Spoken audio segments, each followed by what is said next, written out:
So that's going to become 1 minus. I'm now looking on my Z table 1.5.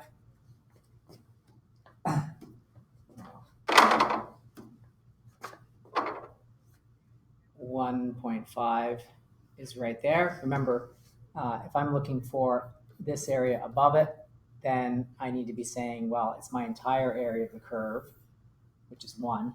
Subtract that there will leave me the area above the curve. So that's what we did back there. So this gives me 1 minus 0.0668.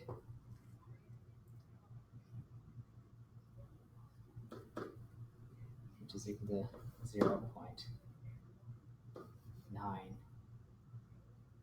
Can't read my writing. 9.332.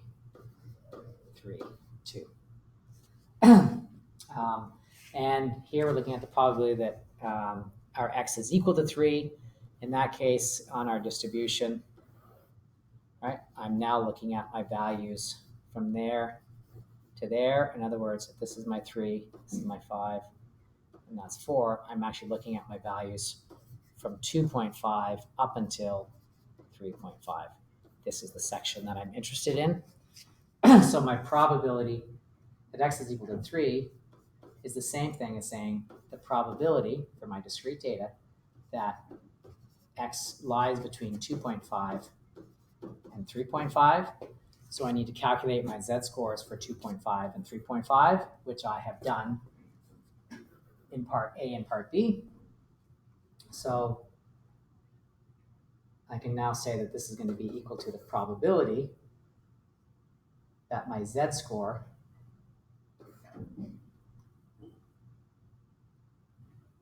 is between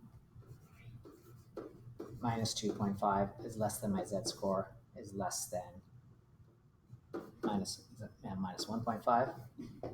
Oh, I just realized my z-score is minus 1.5 on the previous question. I circled the wrong thing. Minus 1.5 is over here, and that's actually the number that I had in my notes. Minus 1.5 is there.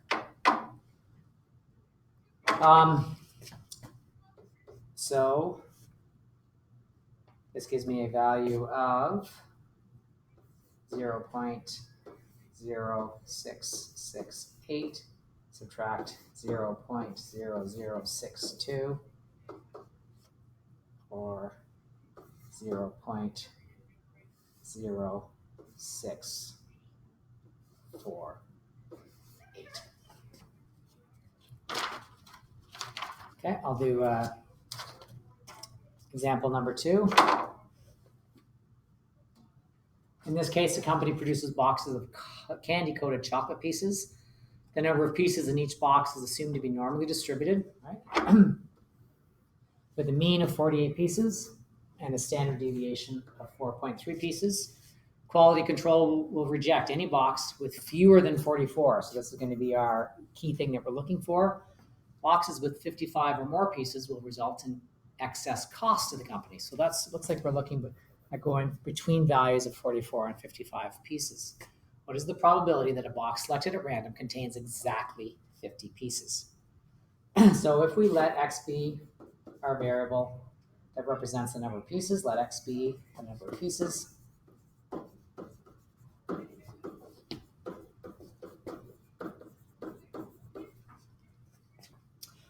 We know that in the question, it tells us that our mean is 48. Our standard deviation is 4.3. So what is the probability that our x is equal to 50?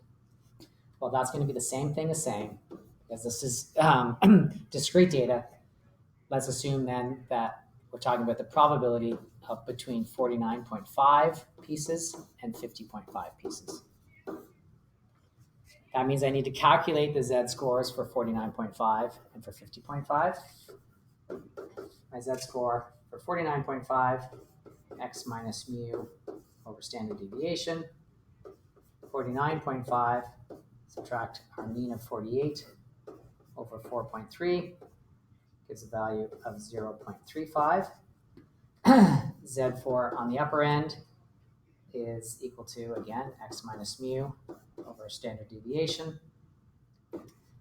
50.5 subtract 48 over 4.3. And that gives us a z-score of 0.58. So I can say that the probability of the number of pieces being between 49.5 and 50.5 is the same as the probability that my z-scores lie between 0.35 and 0.58. Or in other words, it's the probability that my z-score is less than 0.58. Subtract the probability that my z-score is less than 0.35.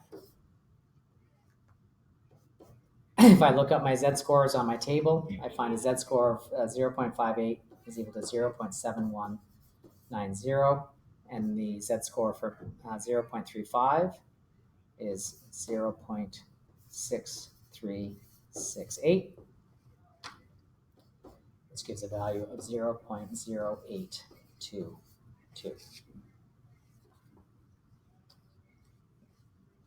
In other words, we have an 8.2% chance of having exactly 50.